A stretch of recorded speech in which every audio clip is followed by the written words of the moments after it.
Welcome to the farm. Welcome to the farm. I'm Justin, and in the last video on the Case tractor, we left off with removing the carburetor and the air cleaner. And after I finished the video, I just kind of started looking some things over and investigating, and I found that the oil bath air cleaner has a massive crack in the bottom of it. So that's not going to hold oil. But that'll be a problem for a different day. Today, we are going to work on the carburetor and hopefully get this thing one step closer to firing, because I really want to hear this thing run. Let's get started. The first thing I'm going to do is separate the two halves of the carburetor so I can get a good look inside and see what we're dealing with.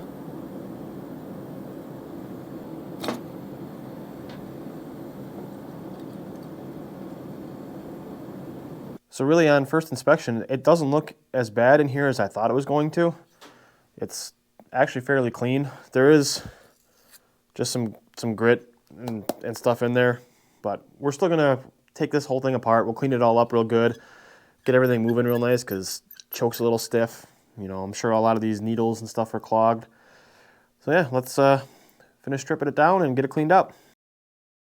So after seeing how clean the carburetor originally was, and hindsight being 2020, I should have just cleaned out the carburetor, assembled like it was, and put it back together and tried it, because this thing was a disaster to take apart.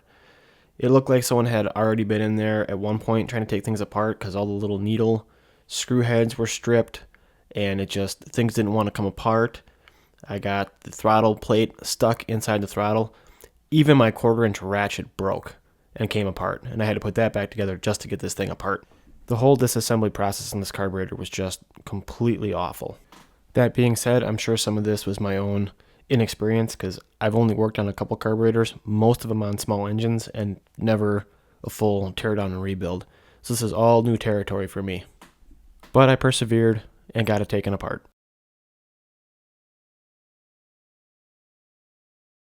Well, it took about a half hour, but I got this thing stripped down as far as I can. There's a couple little passageways, I don't know if you can see in there.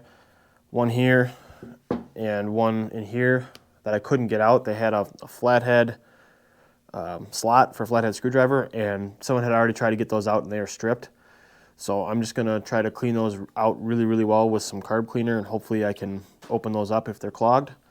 But yeah, now it's just gonna be a whole lot of cleaning and prep, and then I'll catch up with you when it's time to put it all back together.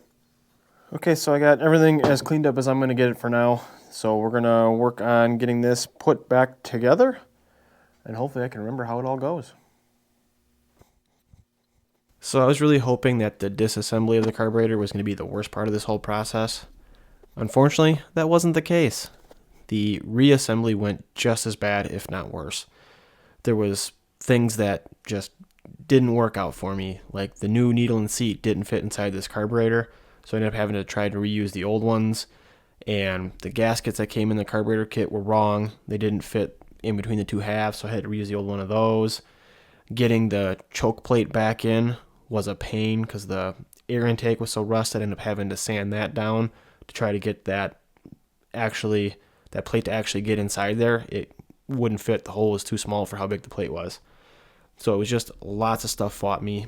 Even the needle, the main jet needle in the bottom of the carburetor, I ended up stripping that out too. I think what I ended up doing was threading that too far into the nut, and then when I tightened the nut down, the needle bottomed out, and as I was tightening it, it just sheared the threads right off.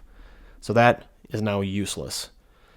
Like I said, this whole process was a disaster. I should have just looked inside of it, went, oh, that's pretty clean, and went with it. But I didn't, and now I'm paying for it.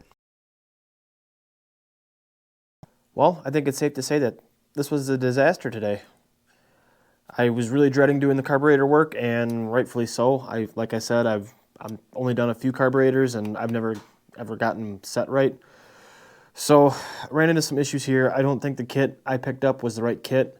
I looked up the number based on the age of my tractor, and I'm wondering if this wasn't switched out with a different model, because there was 2 different models on an SC. So maybe it got swapped out at some point. So I don't have the right gasket. I didn't have a lot of the right washers and stuff, needles. They didn't have a new speed sensor, which is stripped out, so that doesn't work. I'll have to order a new one of those. And didn't have the right gasket. But the good news is everything seems to be free-flowing. I got the choke working real nice now. The throttle's real smooth. So hopefully, if I get this piece, we can get this to work, and that'll be it. So unfortunately, that's going to be it for this one. Just want to say thank you so much for watching, and we'll see you in the next one. Bye.